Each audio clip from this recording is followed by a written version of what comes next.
Kelihatan ya? Kelihatan, Kak. Jadi, oke, kita kita ini aja lah, review sekilas sejauh mana kita bisa. Ya sudah, sampai sampai situ aja seperti itu. Jadi nggak ada ngoyo materi sejauh mana gitu, enggak sih. Jadi buat foto pertama itu alasan merger ya. Alasan merger itu ada sinergi, tax consideration, kemudian purchase of asset below the replacement cost, diversification, manager, personal incentive, dan break of value. Ya, ada 6 ya, ada 6. Buat yang pertama, sinergi itu udah jelas ya. Tadi sinergi itu istilahnya satu tambah satu lebih dari dua gitu ya. Artinya ada added value. Oke. Added value itu sumbernya dari mana? Added value itu sumbernya dari operating economies, financial economies, differential efficiency, dan increase in market power. Gimana tuh kalau operating economies? Jadi berkaitan dengan scale in management, marketing, production, or distribution. Misalnya katakanlah kita ambil case uh, jual handphone ya, kayak apa sih, retail handphone tuh era era phone gitu ya. Dia punya retail katakanlah di Indonesia tuh ada 50 gitu misalnya. Terus dia punya pesaing apa ya, menjual handphone juga. Oppo lah misalnya ya. Oppo mau menjual sebagian asetnya gitu. Dia punya 100 gerai. Nah ini case-nya misalnya yang kecil mengakses yang besar gitu ya. Karena Oppo suffer gitu ya misalnya, dia mau menjual gerai-gerainya, dijual lah ke era gitu ya. Jadi era punya 50% atau 150. Nah, yang awalnya itu misalnya dia punya marketing ya, itu untuk biayanya untuk 50 apa namanya, 50 gerai, sekarang untuk 150 gerai, yang biasanya per tahun itu dia ngeluarin $1 juta katakanlah. Itu dibagi 50 gerai, sekarang dia bagi dengan 150 gerai. Artinya kan per gerainya nanti cost of marketingnya akan lebih rendah seperti itu. Dan yang dinamakan economics of scale ya. Gitu. Jadi semakin bertambahnya kita dalam ekspansi bisnis misalnya kayak gitu, fix cost yang ada gitu ya. Apalagi manajemen ya. Jadi misalnya di root atau direktur itu kan satu direktur biasanya digaji katakanlah per tahun 1 miliar. 1 miliar biasanya mengelola 50 gerai. Nah, ditambah nih gerainya jadi 150. Jadi kan per gerainya itu membayar biaya direkturnya itu akan lebih kecil kayak gitu. Namanya economics of scales. Nah, kemudian financial economics. Financial economics including lower transaction cost and better coverage by security analyst. Ini berkaitan dengan misalnya mereka mau melakukan sampai pembelian suatu saham mungkin atau investasi gitu ya, itu kan ada biaya broker tuh biasanya mungkin gitu ya. Nah itu ketika ada dua perusahaan yang sama, ada dua perusahaan sorry ada perusahaan dua perusahaan yang berbeda mau melakukan transaksi yang sama kan, itu mereka masing bayar brokernya masing-masing. Nah kalau misalnya dijadikan satu, itu kan jadi biaya brokernya cuma satu untuk satu transaksi misalnya kayak gitu. Kemudian differential efficiency ini misalnya ada berkaitan dengan suatu aset yang tidak produktif di suatu perusahaan gitu ya, itu di take over sama perusahaan yang lebih efisien gitu. Misalnya ini juga biasanya disebut dengan alih teknologi kan. Jadi kayak misalnya perusahaan B itu mungkin baru ya bergerak di bidang industri misalnya kesehatan, itu masih baru gitu. Mereka don't know how to operate their asset well gitu. Jadi kayak mereka nggak tahu mengoperate terus alatnya itu dengan cukup baik gitu. Maka uh, apa ya, efektivitas gitu ya, efisiensi alatnya itu nggak setinggi perusahaan kompetitornya yang mengakuisisi. Akhirnya dari akuisisi lah dan asetnya ini akan meningkat produktivitasnya seperti itu. Dan yang terakhir dengan terkait dengan increase market power. Increase market power itu berkaitan dengan misalnya kayak tadi ya, Pepsi dan Coca-Cola gitu ya. Pepsi dan Coca-Cola itu mungkin share-nya itu bisa digabung bisa 92% gitu, 95%. Ketika misalnya mereka berdua terpisah, itu kan mereka bisa menerapkan pricing strategi ya. Wah, kok perusahaan sebelah nurunin harga, wah kita perlu nurunin harga nih kayak gitu. Tapi kalau mereka bergabung, ngapain kita bersaing gitu ya? Kita naikin aja harga semuanya gitu. Artinya ya kompetisinya berkurang dan mereka bisa menerapkan harga mau mereka seperti itu, setinggi yang mereka inginkan. Itu untuk berkaitan kenapa sih bisa ada sinergi gitu ya. Ya aku lanjut ya. Kalau misalnya ada pertanyaan langsung rasain aja. Oke. Terus tax consideration. Nah ini bisa kita jabarkan juga dalam perhitungan sih sebenarnya. Nanti kita coba ya habis ini. Jadi alasan perusahaan itu membeli perusahaan lain itu kadang supaya mereka membayar pajak lebih rendah. Bahkan tadi ya case-nya yang ditanyakan sama Amanda ya. Amanda, kemudian tadi ada yang namanya tuh Cynthia, Irfan, Angga, Dewa. Oke. Jadi bisa aja perusahaan itu membeli perusahaan lain yang rugi gitu ya dengan alasan mereka itu bahkan mau sekadar mengurangi pajak mereka aja. Kok bisa uh, perusahaan itu membeli perusahaan lain yang rugi dan itu bisa mengurangi pajak gitu ya. Kayak katakanlah misalnya gini, ada perusahaan A, ada perusahaan B ya. Yang A itu yang untung ya, untung, yang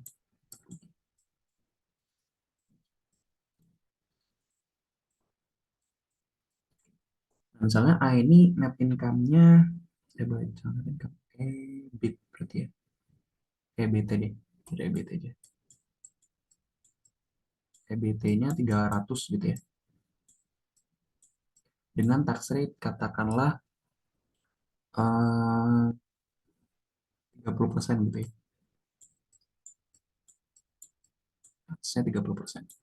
Nah, yang harus mereka bayarkan ini kan berarti 30 kali 390 ya. Pajaknya 90. Maka net income-nya adalah 210.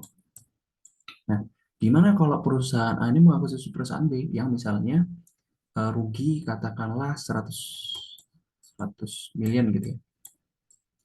Nah, perusahaan rugi itu kan ini istilahnya ditunda pajaknya atau nggak dibayarkan pajak ketika mereka rugi sebetulnya. Nah, mereka beli aja nih A, beli perusahaan B, kemudian menjadi pengurang dari EBT mereka. Jadi ketika itu dibeli, EBT-nya tetap jadi 300. Kemudian ada kompensasi pajaknya atas kerugian dari perusahaan yang mereka punya, kompensasi taxnya, yaitu minus 100.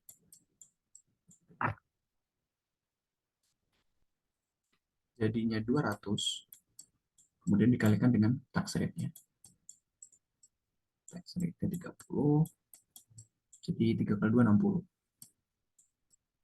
Jadi net income-nya adalah 140. Ini yang memang fokusnya itu adalah kita melihatnya kok net income-nya turun gitu. Ya, itu adalah apa trade off atas pajak yang istilahnya berkurang juga seperti itu. Kadang yang difokuskan itu adalah bagaimana meminimalisir pajak walaupun memang trade off-nya itu adalah net income-nya seperti itu. Karena asumsinya balik lagi ya ketika tax consideration itu asumsinya adalah uh, perusahaan itu akan memaksimalkan value kepada uh, bukan stockholder sih, share shareholders dan bondholders ya. Dalam artian pemegang equity dan pemegang liability atau yang memberikan hutang seperti itu. Dengan berhutang itu kan kita menambah interest beban bunga kita dan menambah apa namanya menambah beban utang kita, kemudian nanti EBT-nya berkurang ya dari tanpa kalau misalnya kita nggak pakai utang, kemudian nanti pajaknya juga berkurang gitu. Nah, ini sama asumsinya karena kita di apa namanya di merger ini itu kita manfaatkan tax itu untuk mengurangi pajak dengan asumsi yang sama, yaitu bahwa kita ingin memberikan value yang maksimal kepada equity holders dan bond holders. Itu yang menjadi contoh dari tax consideration ya.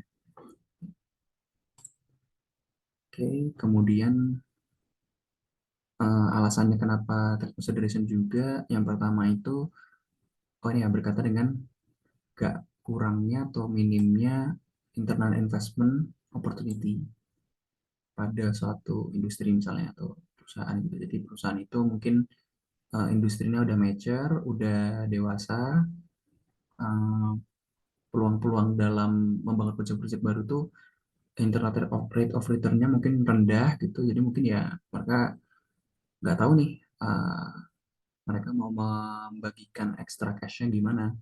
Ya mengeluarkan extra cash-nya mungkin dengan memberikan dividen ekstra, kemudian invest di daripada mereka buat proyek baru, yang mungkin mereka invest di sekuritas yang dapat diperdagangkan, kemudian membeli kembali saham mereka yang meningkatkan IPS ya, lalu membeli perusahaan lain.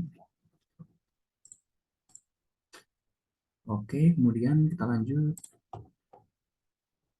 ke purchase of assets below their replacement cost.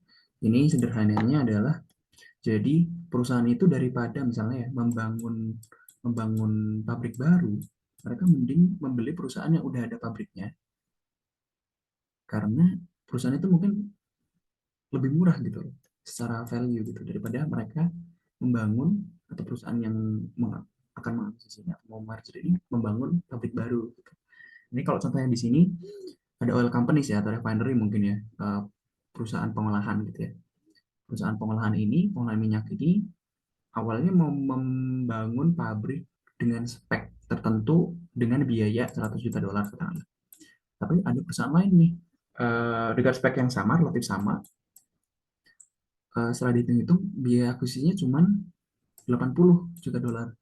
Ya udah perusahaan membeli aja perusahaan yang lain. Artinya membeli uh, aset gitu ya dari perusahaan lain di bawah replacement cost-nya. Atau yang bisa kita proksikan dengan ketika misalnya kita punya pabrik baru gitu atau membangun aset baru. Lalu selanjutnya diversifikasi. Jadi alasan mengapa perusahaan itu merger juga untuk kepentingan diversifikasi. Ini sebenarnya nggak dapat dipahami sih. Jadi bahwa dalam perspektif risiko, diversifikasi itu kan menurunkan risiko ya.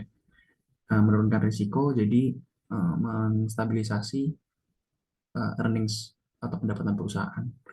Ketika earningsnya stabil, itu uh, diasumsikan dapat menguntungkan pemilik gitu ya. Cuman secara apa namanya, secara studi riset itu ternyata nggak berjalan seperti itu, kayak gitu.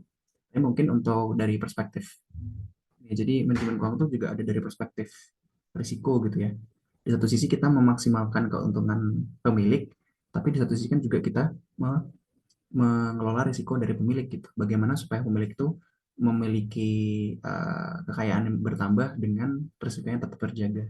Jadi mungkin diversifikasi ini nggak terlalu signifikan dalam menambah keuntungan pemilik secara langsung, tapi lebih kepada mengontrol, menjaga risiko seperti itu. Lalu alasan selanjutnya merger itu berkaitan dengan personal incentive dari managers. Nah ini yang biasa digarisbawahi ini adalah ketika merger, pikiran dari eksekutif perusahaan yang akan merger itu, oh kalau gua punya perusahaan yang gua kelola lebih besar, gua bisa punya bargaining power untuk meningkatkan salary gua nih, kayak gitu, meningkatkan gaji gua. Jadi ya memang itu istilahnya ego. Udah di sini yang dijelaskan bahwa itu ya emang ego dari manajersnya aja seperti itu. Walaupun memang ini ya pada praktik nyatanya merger itu kan tidak hanya dari peran manajer atau tidak hanya dari peran shareholders gitu, tapi memang kombinasi antar keduanya. Kalau misalnya katakanlah pemilik gitu ya atau pemegang saham itu pengen merger dengan uh, perusahaan lain gitu, tapi eksekutifnya itu nggak ditambahin gajinya gitu ya, mungkin ada sedikit resistensi juga gitu atau keengganan lah ya bahkan bagi perusahaan yang akan merger. Gitu. Tapi ya logikanya sih ya pada umumnya ketika beban workload kerja itu lebih besar pasti akan diberikan kompensasi lebih besar juga. Pada dasarnya seperti itu. Kemudian selanjutnya breakup value. Nah ini ceritanya kenapa sih alasan suatu perusahaan itu mau merger itu juga berkaitan dengan kalau misalnya suatu perusahaan itu ya misalnya ya lagi-lagi ya perusahaan A, perusahaan A itu merger membeli perusahaan B, perusahaan B itu jadi milik perusahaan A. Sebenarnya perusahaan A ini nggak punya kepentingan apa-apa dengan perusahaan B, gitu ya. Mungkin misalnya perusahaan B ini punya 5 divisi ya, punya 5 divisi, tapi yang menghasilkan sinergi itu cuma 2 gitu, atau cuma 3 lah katakanlah. Nah, divisi 4 dan kelima ini sebenarnya nggak terlalu dibutuhkan karena perusahaan A ini udah punya divisi yang bagus. Katakanlah misalnya marketing dan IT-nya itu udah bagus gitu perusahaan A. Jadi ya ini sebenarnya nggak terlalu penting-penting banget gitu daripada kita apa namanya me- misalnya menggabungkan karyawannya ini ke A gitu ya dengan gaji standar A gitu ya. Ya sudah mungkin ini perusahaannya dipecah, nah di breakup gitu ya. Kemudian divisi ini misalnya yang marketing sama IT ini dijual ke perusahaan lain, jual ke perusahaan lain. Dan dinilai value-nya of individual parts of the firm itu akan lebih tinggi ketika dijual secara terpisah. Tapi ya dipertimbangkan juga bahwa ada risiko informasi yang bisa uh, merugikan perusahaan A ya. Jadi misalnya ternyata informasi yang berkaitan dengan uh, excellency perusahaan dalam beroperasi itu bisa bocor ke perusahaan lain gitu ya. Kemudian nanti bisa compete dengan perusahaan utamanya itu kan juga jadi resiko ke sustainability dari perusahaan ya. Jalan jangka panjang. Oke, sampai sini ada pertanyaan mungkin?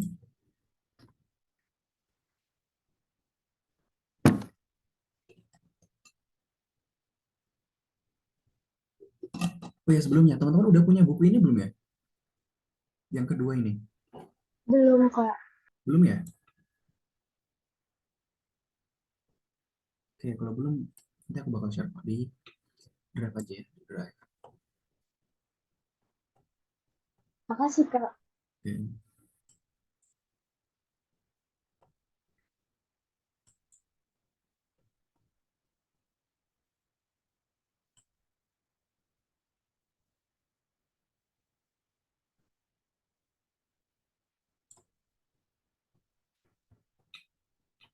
Dan ini juga kok teman-teman ada PPT-nya.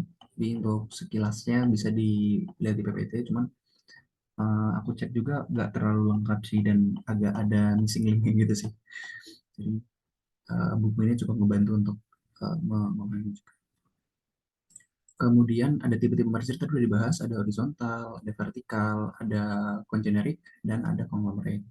Kalau horizontal itu pada satu lini bisnis yang sama, ya, produce sum of goods and service.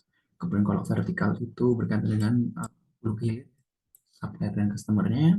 Kemudian kalau congeneric itu mereka dalam satu industri yang sama, tapi uh, mutual eksklusif bahwa perusahaan yang mereka merger itu nggak punya hubungan supplier atau customer yang sama dengan sebelumnya. Gitu. Misalnya gini, uh, sih membahas kreatif industri ya, agency gitu misalnya.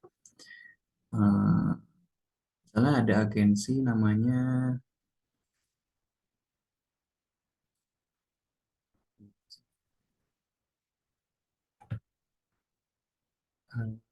adalah agensi A dan agensi B ya. Agensi A dan agensi B gitu ya. Yang A ini biasanya model bisnisnya itu ke korporasi-korporasi besar dengan misalnya katakanlah income-nya itu lebih dari 1 miliar per tahun gitu ya. Miliar itu juga kecil sih, kecil. Secara ini ya, secara definisi. Nah, kemudian yang B ini, perusahaan B ini lebih kepada yang mikro gitu ya, yang pendapatannya mungkin di bawah katakanlah 100 juta per tahun gitu. Nah, ini kan relatif mereka punya ini agensi ya.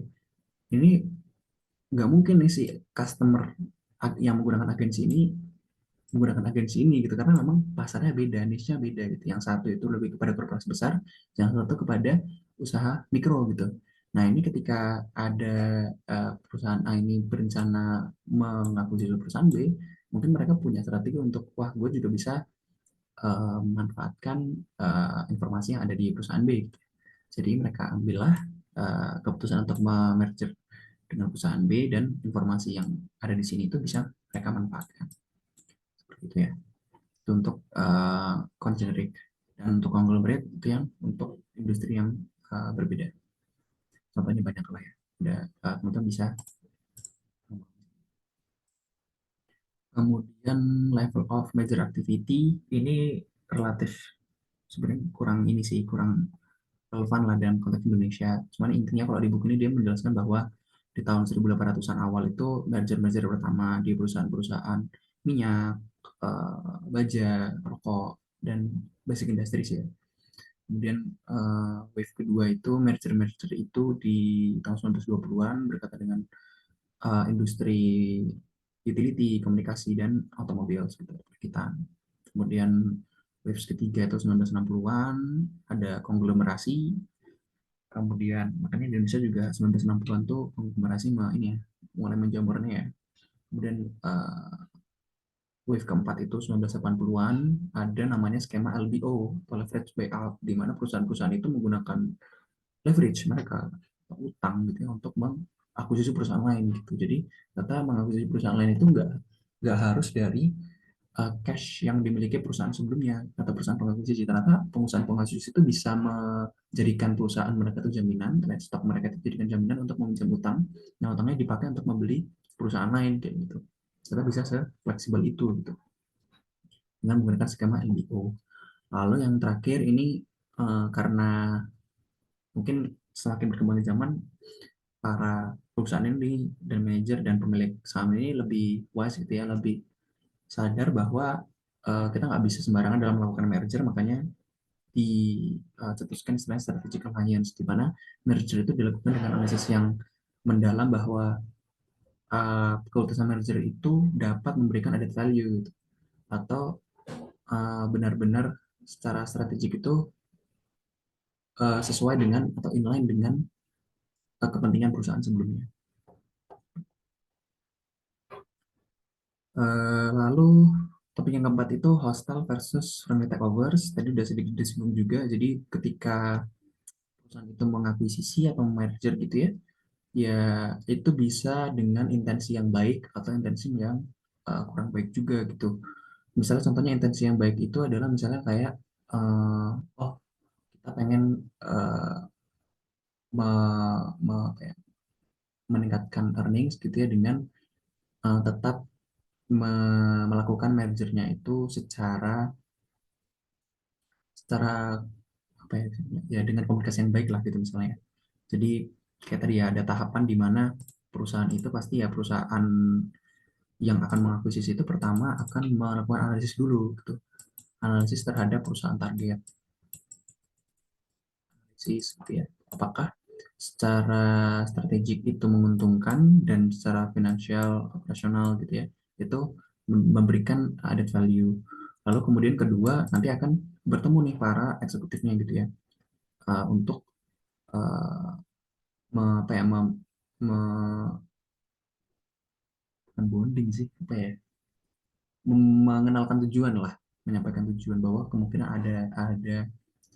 ada intensi untuk melakukan merger, hanya intensi ya, misalnya mereka menggali informasi seperti meeting. Baru yang kedua ini ada due diligence, sorry yang ketiga ini ada due diligence. Due diligence itu apa? Due diligence itu istilahnya dua perusahaan ini akan membagikan informasi untuk tujuannya adalah benar-benar mengklirkan asumsi-asumsi dari perusahaan yang akan mengakuisisi gitu. Jadi kan awalnya pengurusan yang akan mengakuisisi ini kan nggak punya informasi lebih dalam terkait dengan perusahaan yang akan diakuisisi gitu. Karena pasti perusahaan itu punya uh, rahasia dari internal perusahaan gitu ya.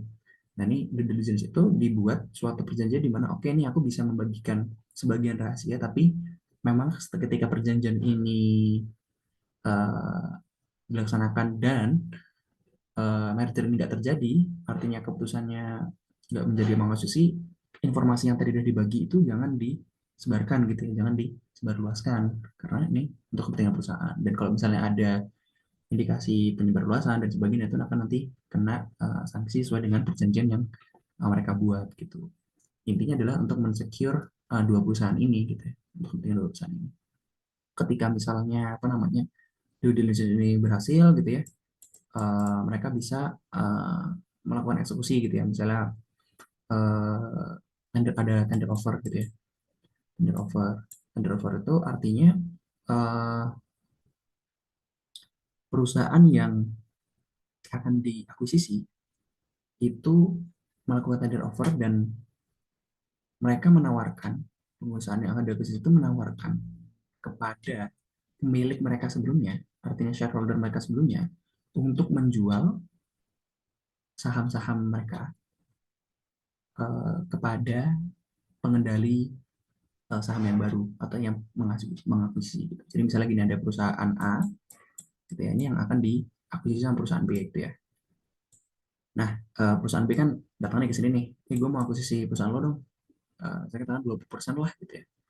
Ya oke lah, secara hitung kan bagus nih gitu ya. Mereka sebenarnya juga udah punya ini, perusahaan B ini juga udah kenalan dengan apa namanya, pengendali saham dari perusahaan A ini sebenarnya. Udah ketemu-ketemu sampai sebagian gitu ya. Misalnya udah 17% gitu ya. Mereka udah secure gitu. Nah, perusahaan ini akan melakukan tender offer, tolong dong pengendali saham lain mungkin atau pengendali saham lain bisa ini nih, bisa ikut tender offer nih untuk menawarkan saham mereka dijual kepada perusahaan B, dibeli dengan harga premium gitu.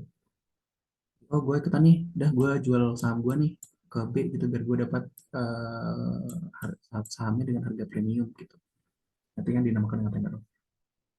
Nanti yang terakhir dengan berkaitan dengan pendampingan ya, dari eksekusi mergernya itu, posisinya itu seperti itu. Nah, biasanya singkatnya sih mungkin untuk peran investment bankers itu bisa ada di uh, sebelum due diligence sampai uh, oh enggak sih dari sini ya, dari mungkin executive meeting itu ya, mereka punya punya penasihat-penasihat dari investment banker gitu ya, sampai nanti ke tender offer gini, karena investment banker itu juga punya peran ketika misalnya mungkin uh, apa namanya belum ada investor strategik gitu ya, atau misalnya investment banker itu punya saham juga di perusahaan yang akan diakuisisi ya, mereka juga bisa aja menjualnya dengan harga premium gitu. Sudah dibahas juga sih untuk peran investment banker di sini, nanti bisa dibaca sendiri karena nggak terlalu membutuhkan pemahaman yang dalam sih. Kemudian di acquiring company, target company, manager, standar kerjanya ada tender offer ya. Tadi udah kita bahas juga. Lalu nah ini uh, yang sebenarnya ini yang jadi main menu ya dalam analisis merger itu kan pasti analisisnya ya, yang menjadi pembuka atau pendahulu untuk melakukan pembuatan keputusan. Untuk topik-topik selanjutnya, apakah kita perlu membahas sampai sejauh itu juga?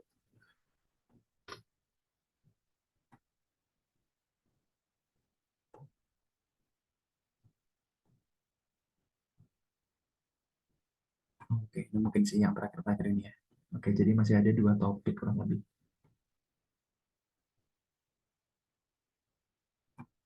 Oke, ada dua. Oke, jadi um, kita ngebahas sekarang gini. Kita mau mau melakukan merger dengan alasan melakukan akuisisi dengan alasan wah perusahaan kita punya duit nganggur banyak banget ya. Ini dialihin ke mana ya gitu ya. Udahlah, kita coba deh cari industri lain kita lakukan merger gitu ya. Tapi berapa nih nilai dari perusahaan ini? Masa kita apa punya cash terus secara sukarela oh kita bagi aja sama cash ya gitu, kita beli dengan harga amat sangat premium gitu, enggak juga ya, karena ada risiko ternyata kita over value-nya tuh over banget gitu ya. Jangan sampai perusahaan yang mungkin nilainya cuma 10 miliar dibeli 1 triliun gitu kan, make sense gitu ya. Maka kita melakukan evaluasi perhitungan terhadap uh, suatu perusahaan yang akan kita kejar. Oke, lalu bagaimana nih menghitung valuasinya gitu? Sebelumnya ya, kalau kita ingat kan kita belajar valuasi saham gitu ya. Saham itu kan divaluasi dengan uh, dividen tahun pertama dibagi dengan cost of equity-nya dikurangi dengan growth dari dividen sahamnya gitu ya. Atau ya misalnya gini juga sih. Nol biar ada sisi growth-nya ya. Satu plus growth, kemudian cost of equity.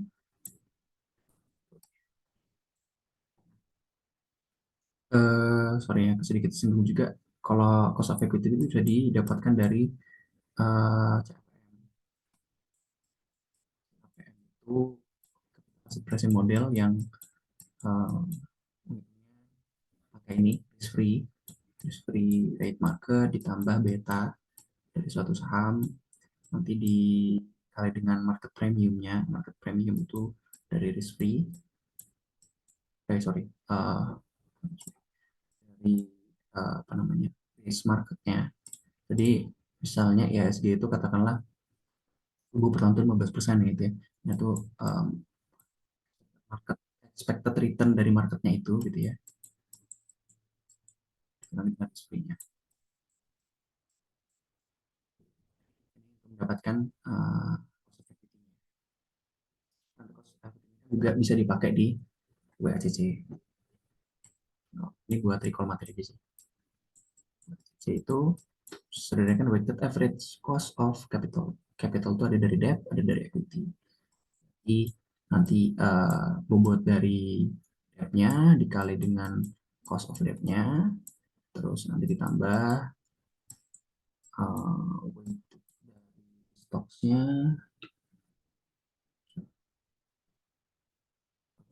dikali dengan cost of uh, stocks.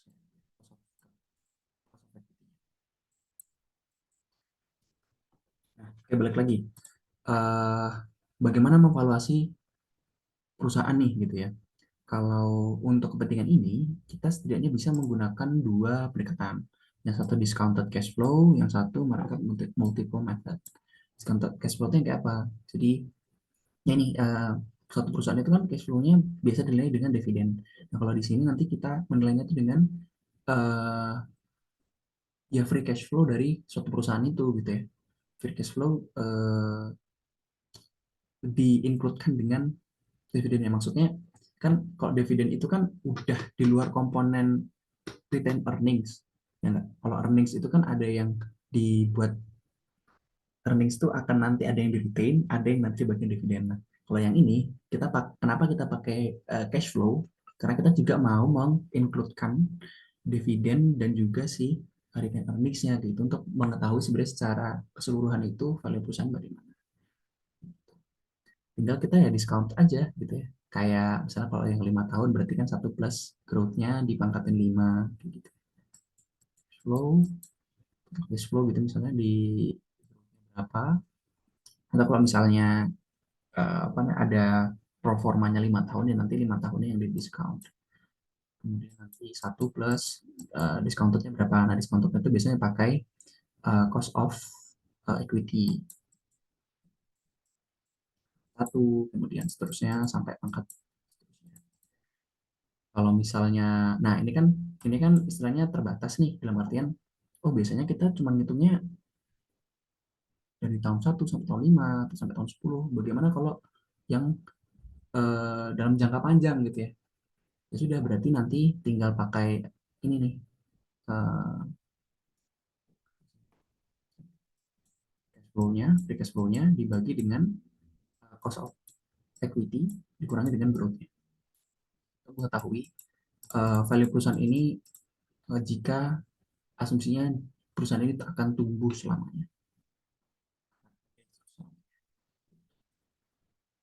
Oke, jadi keep mindful bahwa untuk mengevaluasi perusahaan ada dua, yang tadi discounted cash flow, yang kedua market multiple method.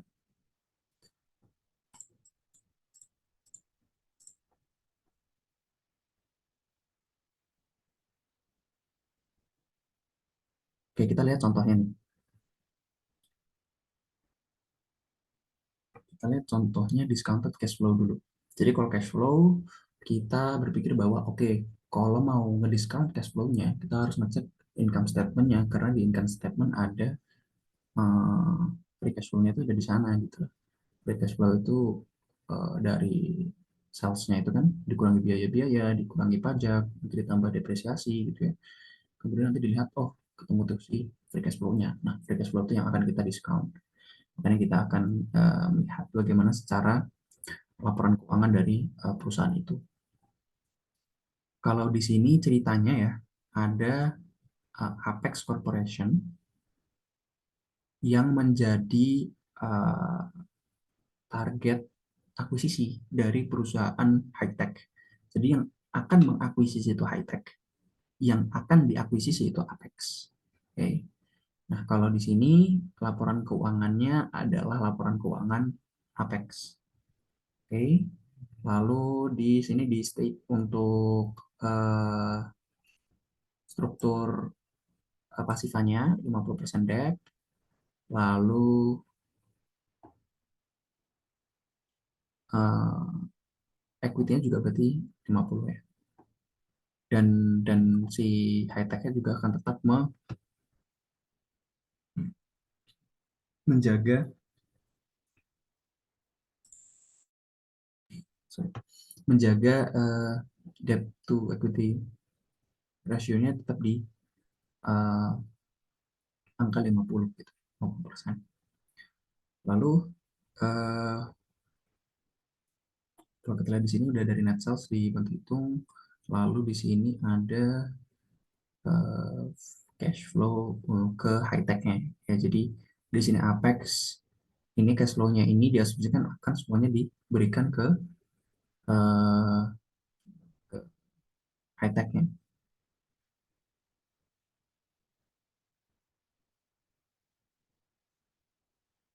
Nah, di sini ada komponen ini nih, less retention needed for growth. Nah, kalau di sini dia menghitung valuasi perusahaannya ini setelah dikurangi dengan kepentingan perusahaan yang akan diakuisisi. Artinya yang akan diakuisisi kan Apex. Nah, Apex ini udah diasumsikan sama si high tech-nya, perusahaan pengakuisisi. Oh, perusahaan ini masih tetap butuh cash untuk digunakan sebagai kebutuhan mereka dalam menumbuhkan perusahaan mereka nih. Makanya ditaruh tetap di sini di station 4 juta, 4 juta, 7 juta gitu ya, 7 juta. Berarti kebutuhannya um, segini tiap tahunnya. Oke, kemudian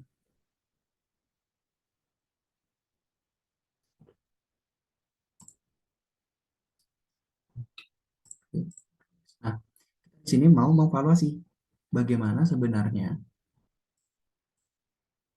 value dari cash flow di tahun 2023 seterusnya dalam jangka panjang. Cara hitungnya bagaimana? Kita hitung dari ini cash flow perusahaannya dikurangi dengan kebutuhan perusahaan Apex itu untuk meretensi apa namanya meretensi perusahaan mereka untuk bertumbuh, artinya kan berarti ini sudah dividennya ya gitu ya untuk si high tech-nya ini. Ini dividen untuk high tech-nya gitu ya. Dikalikan dengan uh, growth-nya. Di sini dibilang bahwa growth at constant 5% rate after 2022. Ini mirip aja sebenarnya supaya nggak banyak apa rumus ya, sebenarnya mirip aja kayak D1 dari perusahaan Apex gitu ya. Dari perusahaan Apex dibagi SPSK. Nah, nanti ketemu hasilnya ini menjadi valuasi dari perusahaan uh, Apex ini gitu. Kemudian, nah yang diasumsikan yang akan dihitung sama high tech-nya itu adalah yang ini akan menjadi added value bagi mereka. Sampai sini clear nggak ya buat bagaimana memvaluasi perusahaan Apex-nya nih? Oke, semoga cukup clear. Nanti kalau misalnya masih belum dipahami bisa di rewind lagi videonya. Kemudian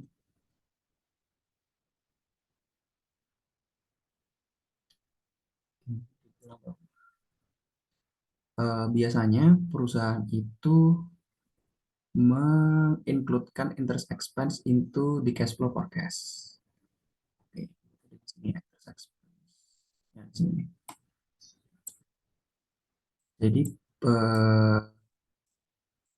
ya perusahaan perusahaan yang akan mengakuisisi mengasumsikan interest expense-nya si perusahaan yang akan diakuisisi.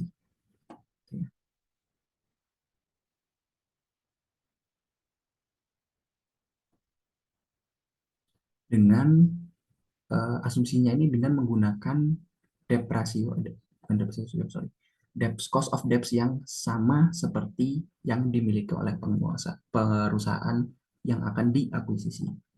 Jadi nggak menggunakan cost of debt yang lebih kecil gitu, misalnya mana yang lebih kecil kita gunakan nggak. Jadi tetap menyesuaikan dengan kondisi perusahaan. Ketika perusahaan yang akan diakuisisi itu mempunyai cost of debt yang besar relatif terhadap yang mengakuisisi, ya gunakan itu gitu ya. Artinya gunakan cost of debt yang besar dari si perusahaan yang akan diakuisisi. Tapi kalau misalnya perusahaan yang akan diakuisisi itu memiliki cost of debt yang kecil relatif terhadap perusahaan yang akan mengakuisisi, ya maka gunakan itu, gunakan cost of yang lebih kecil dari perusahaan yang akan mengakuisisi.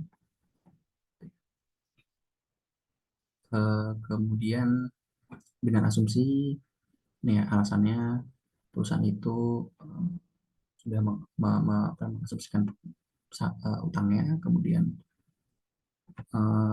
perusahaan itu juga si pengusaha pengasisi itu juga menggunakan uh, utang sebagai cara mereka mengakuisisi mengakuisisi suatu perusahaan, dan yang ketiga dengan asumsi bahwa perusahaan itu tetap akan bertumbuh di perusahaan yang akan diakuisisi itu tetap memerlukan utang. Misalnya gini sebenarnya, kita tuh memvaluasi perusahaan itu hanya di equity-nya. Therefore, we are using what is called the equity residual method untuk memvaluasi perusahaan. Ini by konteks books ini ya, aku nggak ngerti kalau misalnya ada metode evaluasi lain gitu ya. Nggak menutup kemungkinan juga ternyata ada metode evaluasi yang lebih advance. Cuman kalau dalam buku ini kita pakai equity residual method. Artinya kita hanya berfokus pada equity-nya saja. Misalnya gini, eh, ada perusahaan A itu punya neraca ya, karena ini aktif. Terlalu sempit tempatnya. Sebentar, aku clear dulu. Perusahaan A, ini neracanya ya. Neracanya perusahaan A itu kan punya aktiva, punya pasiva ya. Kemudian asetnya katakanlah di sini 100 juta lah. Terus gitu ya. Nah, kemudian pasiva itu kan dari ada liability, ada equity. Di sini 40, equity-nya di sini 60. Yang akan divaluasi itu hanya bagian equity-nya saja. Seperti karena itu merupakan equity residual method. Gitu. Karena eh, ketika misalnya ya perusahaan ini kan perusahaan A ya, perusahaan B itu akan mengakuisisi perusahaan A, gitu. Asumsinya itu adalah perusahaan B itu kan nggak akan membayar utang perusahaan A secara langsung. Lah ngapain gue bayar sekarang kalau bisa gue bayar nanti gitu kan, begini gitu ya. Jadi mereka nggak bayar sebesar, mereka nggak akan mengakuisisi perusahaan itu sebesar aset, mereka hanya mengakuisisi sebesar equity-nya aja. Gitu. Kalau misalnya misalnya bisa ya bisa aja sih perusahaan itu mengakuisisi besar aset, tapi buat apa juga? Oh, kalau misalnya mereka mau mengakuisisi besar aset ya, misalnya gini ya, 100.000. Mereka gunakan untuk membeli suatu perusahaan. Artinya 100.000 ini bisa dipakai untuk kepemilikan mereka yang 60 dan membayar liabilities mereka yang sebesar 40 ini gitu ya. Tapi kalau misalnya ya bisa aja gitu ya. Tapi kalau misalnya perusahaan B nggak mau gue ngebayar utang-utang perusahaan A secara langsung, gue mah cukup 60 aja. Ya, 60-nya ntar gue belikan ekuitas, perusahaan ini jadi milik gue, dan perusahaan ini tetap beroperasi dengan aset-aset yang mereka miliki. Aset-aset yang mereka miliki ini tetap digunakan untuk membayar utang seperti biasa. Kayak gitu, seperti itu. Gitu. Nah, jadi di sini uh, dibilang bahwa di buku, this is in contrast to the corporate valuation. Gitu. Ketika kita memvaluasi dengan metode corporate valuation, kita tuh mendiscountnya dengan WACC. Nah, sedangkan kalau di sini tadi kita pakai RS aja ya. Yang tadi yang di D1 kan RS, cost effectivity. Cost effectivity. Bukan pakai WACC di corporate valuation. Seperti itu. Jadi ini informasi bahwa oke, biasanya perusahaan itu fokus pada mengakuisisi equity-nya saja. Oke, kemudian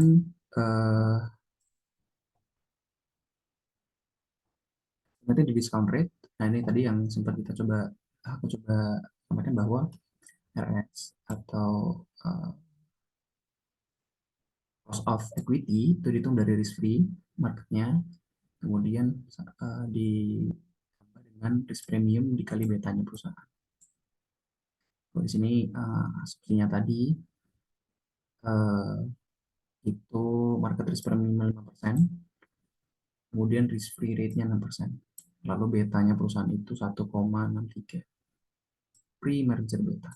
Jadi ini yang beta yang dipakai sebenarnya terserah sih. Sebenarnya nggak ada ketentuan pasti kita mau pakai beta yang mana. Nanti bergantung pada soalnya atau asumsi yang mau dipakai.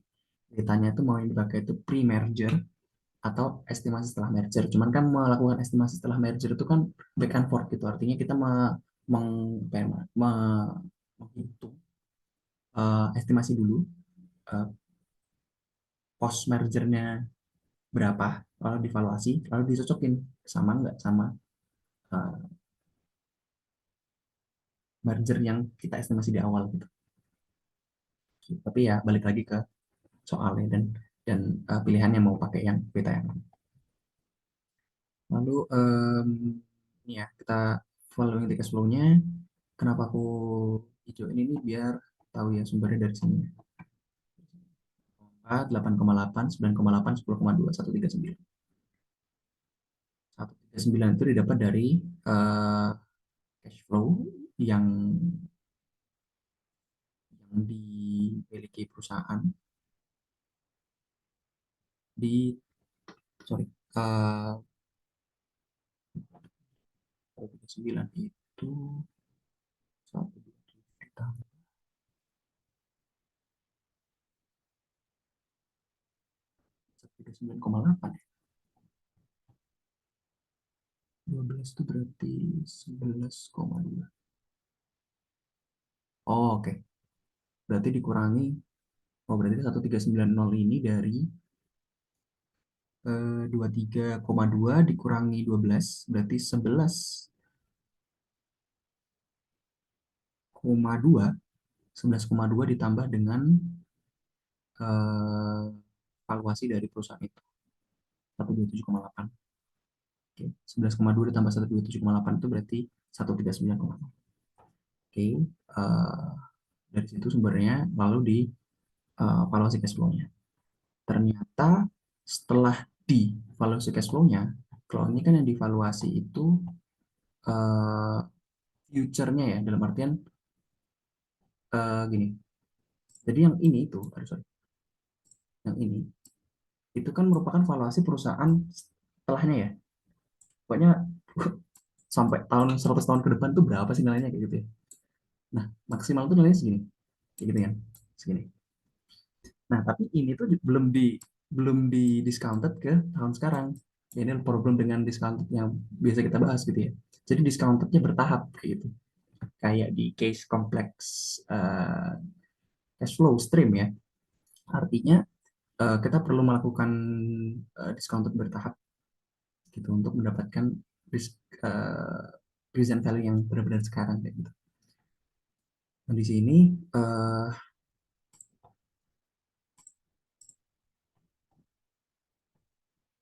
dia discount dan dia temukan bahwa valuasi ketika perusahaan itu mau dibeli, Apex itu mau dibeli sekarang di tahun 2017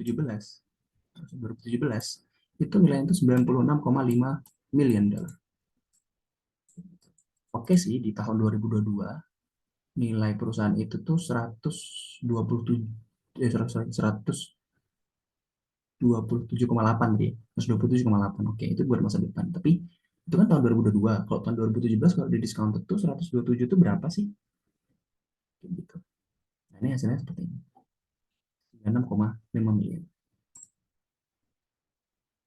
Lalu kita bisa temukan bahwa oke, perusahaan high tech gitu ya akan membeli perusahaan Apex dengan harga uh, maksimal atau minimalnya berarti maksimal ya 96,5 gitu.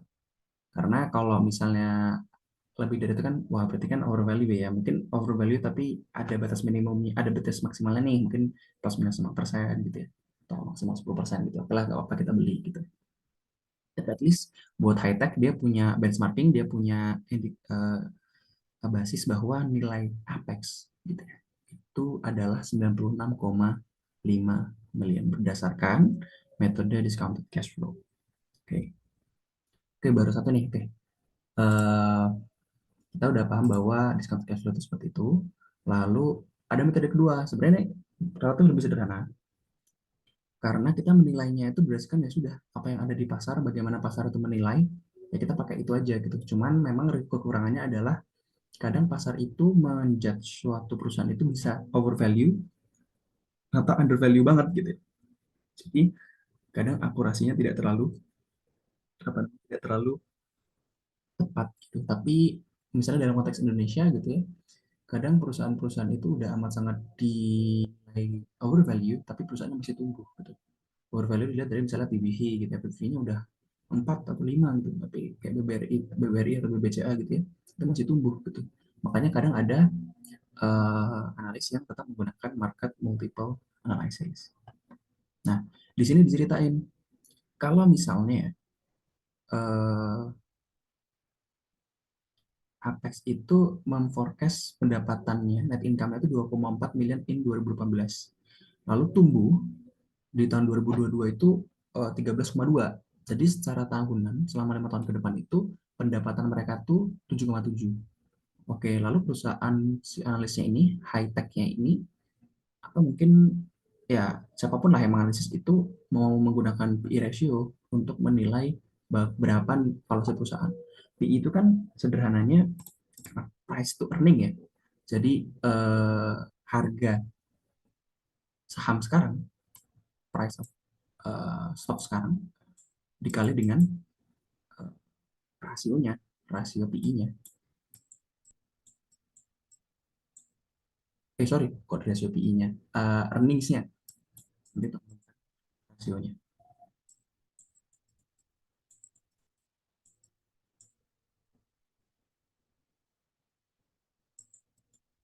Itu melakukan valuasinya.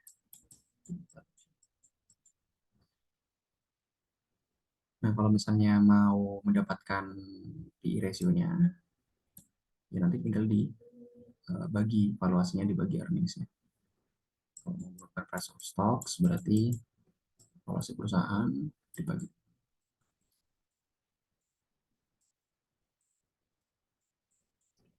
Nah, kalau case atau kasusnya di sini, dia bilang bahwa market itu mengganjar perusahaan ini tuh dengan rasio PI 2,5 kali dari earnings-nya.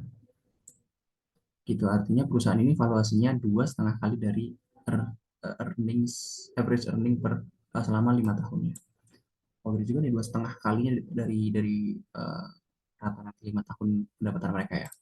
Terus kita coba hitung 7,7 kali 12,5. 7,7 kali 12,5 itu 96,25. Oke, kalau yang tadi itu 96,5 ya. Oke, relatif deket lah kalau menggunakan PE ratio. Oke, lalu di sini juga ada dengan menggunakan EBITDA misalnya. Itu sama juga, nanti teman-teman bisa melakukan estimasi itu sendiri. EBITDA-nya berapa sih? Kayak gitu. Itu apa sih? EBITDA kan bisa langsung dicari uh, sorry, income statement. Nah, lalu di sini ada yang apa namanya? Ada yang dikulik, ada yang dikulik bahwa bisa aja ya harga dari policy perusahaan itu berbeda dengan perspektif dari pemilik saham. Jadi kalau misalnya gini, nah ini kita kita kita pertimbangkan bahwa Apex itu punya 10 juta saham beredar, dijual dengan harga 6,25. Jadi market price sekarang itu mengganjar Apex ini dengan harga 62,5 per lembar. Jadi secara total dia itu nilainya 62,5 miliar value perusahaan itu ya, value perusahaan itu ya. Nah, jadi ada perbedaan nih, 6,25 sama yang dihitung tadi 96,5 kayak gitu. Artinya apa? Kalau di sini eh, kita sebagai pemilik Apex gitu ya, punya 10 juta lembar saham gitu ya. Minimal kita itu sahamnya dibeli dengan harga 6,62,5 gitu ya. Dari sini. Cuman kan apa namanya? Pemilik itu tetap pengen, atau pemegang saham Apex itu sebenarnya tetap pengen kita itu dapat keuntungan yang besar lah. Jangan dibeli 6,25 kan gue nggak dapat untung gitu ya. Gue kasih 100 lah gitu ya misalnya. Tolong beli ke saham gue dengan harga 100 gitu. Nah, cuman ternyata analis high tech ini udah begitu sebelumnya bahwa bro gitu ya, harga saham lu itu secara book value itu nggak sampai 100, sebenarnya cuma 9,65 gitu.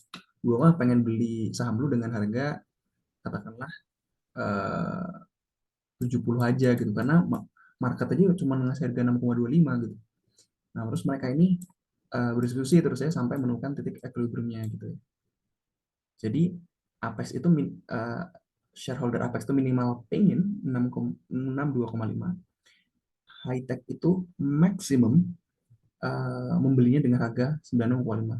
Kalau high tech itu mendapat harga di bawah 96,5 dia untung. Kalau uh, Apex shareholders itu dibeli di atas harga 62,5 tuh dia untung. Nah, keuntungan ini yang akan jadi pertukaran mana yang mau untuk lebih banyak kan istilahnya gitu ya. Misalnya ada yang kalau misalnya grafiknya kayak gini, kayak gitu ya. Berarti kan yang untung lebih besar ini adalah high tech ya. Ya enggak, karena dia bisa beli dengan harga 96,5 tapi dia beli lebih murah. Lagi kalau gini, apa namanya? LMS, SLM, SML-nya atau lainnya atau garisnya. Oke, kemudian jadi maksud dari grafiknya ini artinya ada bisa aja perbedaan penilaian antara investor dari Apex target, dari Apex si target yang akan diakuisisi dengan si analis yang menghitung nilai dari Apex target. Analis itu berasal dari high tech itu, dan mereka akan melakukan negosiasi berapa sebenarnya perusahaan ini akan dibeli. Lalu itu sih sebenarnya untuk valuasinya. Jadi sebenarnya sederhana, tapi mungkin yang perlu di remind lagi adalah bagaimana metode valuasi saham ya. Itu nanti balik ke valuation, stock valuation, dan uh, discounted cash flow atau uh, menghitung present value gitu. Itu kalau teman-teman sudah cukup uh, punya basic di sana, itu bisa dilakukan penghitungan valuasi perusahaan gitu ya. Kemudian terakhir teman-teman, ini yang belum dibahas adalah divestasi. Jadi tadi sempat juga sih disinggung sedikit aja sih sebenarnya bahwa eh, perusahaan ini udah merger nih gitu ya, terus mau dilepas lagi gitu ya, bisa aja dengan berbagai alasan sebenarnya. Ada misalnya konflik kepentingan gitu ya, ada misalnya kayak tadi apa istilahnya namanya, hmm, break up value ya. Jadi ketika di break up, perusahaan itu di break up, dipecah-pecah, ternyata value-nya secara single unit itu lebih lebih besar gitu. Ya udah, jadi mereka merger, terus mereka divestasi lagi. Kalau misalnya kayak Gojek sekarang, itu juga rencananya akan melakukan divestasi juga pada unit-unit bisnis mereka. Jadi ya, bisa aja perusahaan itu melakukan divestasi ya, terhadap perusahaan mereka. Dengan berbagai jenis ya, divestasi itu ada yang spin-off,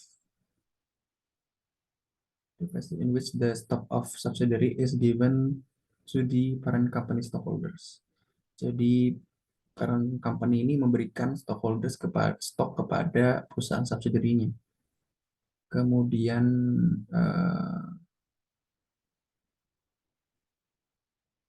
the interest in corporate subsidiary is sold to new shareholders. Jadi ada kalau carve out ini perusahaan apa namanya, subsidiary yang punya saham yang minoritas itu dijual ke new shareholders, tapi parent company-nya tetap punya gain control gitu ya. Kemudian jadi istilahnya ada PSP-nya tetap, pengendali sahamnya tetap, tapi eh, pengendali minoritasnya disuruh ngejual gitu ya, agak jahat sih ya, disuruh ngejual ke new shareholders lain supaya udah lu beli dengan harga mahal nih lu belilah saham gue dengan harga mahal gitu, tapi apa namanya, gue dapat duit dari lu supaya ini ya, supaya apa namanya, bisa bisa untuk jadi financing perusahaan gitu ya. Tapi ya, financing ini tetap menjaga kontrol dari pengendali saham yang sebelumnya. Lalu likuidasi.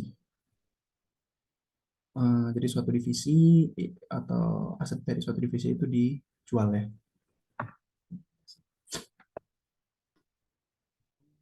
Contohnya dan likuidasi. Nah, ini mungkin juga ada ini sih, aku ada satu catatan terakhir sih, menambahkan dari pertanyaannya siapa ya tadi, Brunner ya di kelas gitu, tentang holding holding untuk ultra mikro. Jadi sejauh pemahamanku yang aku tahu ya, bahwa suatu perusahaan itu untuk mendapatkan kuasa ya terhadap berbagai banyak perusahaan itu, mereka itu nggak harus membeli perusahaannya secara keseluruhan. Misalnya bisa aja hanya membeli sejumlah saham mayoritas yang cukup digunakan sebagai persentase untuk mengendalikan suatu perusahaan kayak gitu. Misalnya em, ada perusahaan eh, Saratoga itu berinvestasi di berbagai perusahaan. Saratoga. Kemudian ada perusahaan lain kayak investment lagi, Gah kayaknya. Lembaga sekuritas itu punya investasi di perusahaan lain juga. Ya, let's say benar ya, aku juga nggak terlalu eh ini sih, nggak terlalu dalam juga sih contohnya. Ya, tapi Saratoga ini katakanlah punya cuma dua kepemilikan di perusahaan A dan perusahaan B. Nah, untuk menjadi pemegang saham mayoritas, eh,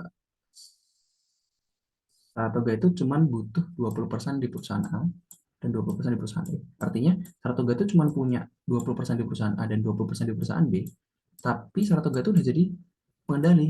Kayak gitu. Sama nih di Trimegah Sekuritas. Dia punya perusahaan C dan perusahaan D, dan dia cukup punya 20% dan 20% juga di perusahaan C dan D. Lalu ada perusahaan Z gitu ya misalnya, dia ini mau membeli katakanlah satu aja perusahaan gitu ke Saratoga gitu misalnya. Nah, untuk menjadi pengendali di saham Saratoga, dia katakanlah cuma butuh 10% gitu ya. 10%. Jadi ya sudah, Z ini membeli perusahaan Saratoga 90% ini.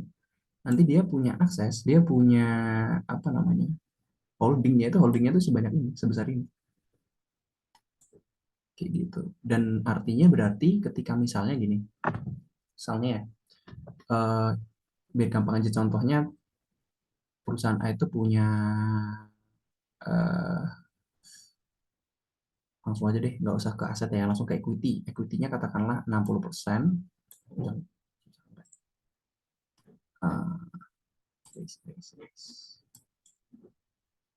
Ini equity ya, bukan bukan aset ya.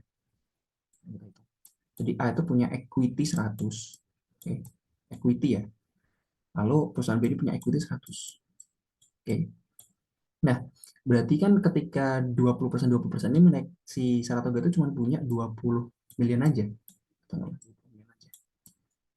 Oke, 20 miliar. Lalu eh katakanlah Sartoga itu cuma punya punya ini aja, 20 miliar ini, kan sini 40. Nah, 40, 10% 40 kan berarti 4 ya. Sorry, itu nggak semua didanai dengan liability. Bisa aja misalnya 40 ini sebagian didanai dengan debt gitu ya. Berarti misalnya katakanlah 75% itu, eh, 75% itu equity, 25% yang debt. Berarti kalau 75% equity kan berarti 30. 10% 30 kan berarti 3 ya. Nah, si Z ini, perusahaan Z ini hanya cukup membeli perusahaan Saratoga sebanyak 3 miliar supaya punya aset, supaya bisa mengendalikan holding sebesar ini. Jadi holding rasionya itu adalah 3/200. Jadi dengan 1,5% aja, masih 1,5% tuh dia punya akses terhadap aset sebesar 200 million kayak gitu. Itu yang biasa makanya di apa istilahnya, di kita pahami mengapa holding itu bisa terjadi. Karena skema holding itu adalah skema di mana perusahaan itu tidak membeli semua kepemilikan saham yang diincar, tapi hanya berfokus pada bagaimana supaya perusahaan yang akan membeli itu menjadi pengendali utamanya. Kayak gitu. Ngapain gue beli semua asetnya kalau gue bisa jadi pengendali utamanya aja gitu. Toh juga gue akan relatif punya hak vote untuk memilih aset itu akan dikelola seperti apa gitu kan. Daripada gua beli Z ini membeli sebanyak 200, ya sudah gua beli aja perusahaan-perusahaan yang punya hak apa namanya, punya pengendali punya pengendalian terhadap perusahaan-perusahaan yang gue incar gitu. Jadi gue tinggal beli tiga miliar aja punya aset sebesar ini. Bukan aset sih, lebih kepada hak atas asetnya ya. Itu ini sebenarnya cuma buat pengetahuan aja sih, tapi di luar buku. Ya, itu untuk membantu menjelaskan bagaimana perusahaan holding itu bekerja. Seperti itu teman-teman. Itu sih dari aku untuk topik terakhir. Mungkin dari teman-teman ada pertanyaan sejauh ini?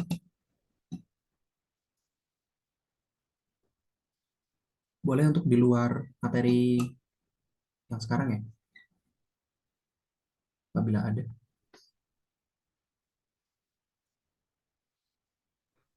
Izin nggak, izin bertanya? Oke. Ini nggak berkaitan dengan materi sih. Ini untuk link rekaman Zoom tuh ditaruh di mana ya? Sorry untuk apa? Link Zoom nggak? Rekamannya. Oh iya. Oh iya, nanti untuk link Zoom-nya akan aku upload di Drive. Oh, oke Kak, oke. Terima kasih. Oke, sama-sama. Jadi kayak aku catat dulu ya, yang aku upload itu di adalah buku dan link Zoom-nya. Thank you, Dewa. Terus ada lagi teman-teman mungkin?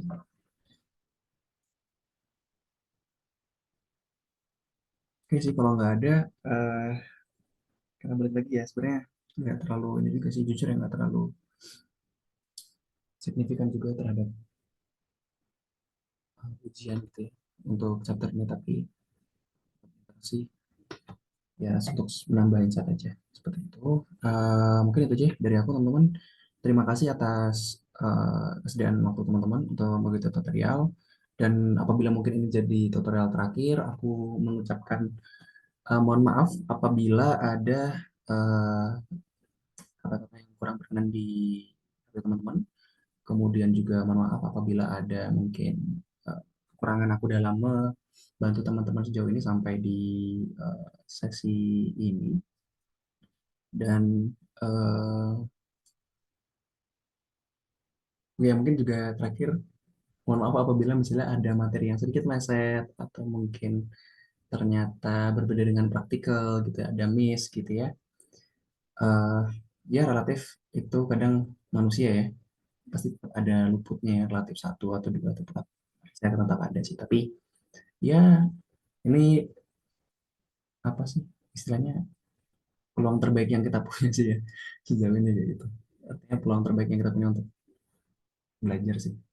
Dia ya cuman itu sih yang aku bisa share ke teman-teman. Itu aja teman-teman. Nanti kalau misalnya ada hal-hal yang bisa atau perlu dikonfirmasi terkait dengan kelas ini sampai sebelum pertemuan terakhir, mungkin bisa langsung dikelirkan aja via PM atau grup gitu ya. Kalau misalnya informasi yang teman-teman miliki atau teman-teman tanyakan itu bisa bermanfaat untuk teman-teman lain, itu silakan ditanyakan di grup. Kalau misalnya nanti hanya misalnya nggak nyaman di grup dan perlu disampaikan secara personal, nanti silahkan ke aku aja, is okay. Dan ya udahlah, tanpa berlama-lama, terima kasih, selamat sore, sampai ketemu di kesempatan lain. Makasih banyak Mas Zaki, sehat selalu Pak. Makasih, Mas. Terus, sehat selalu.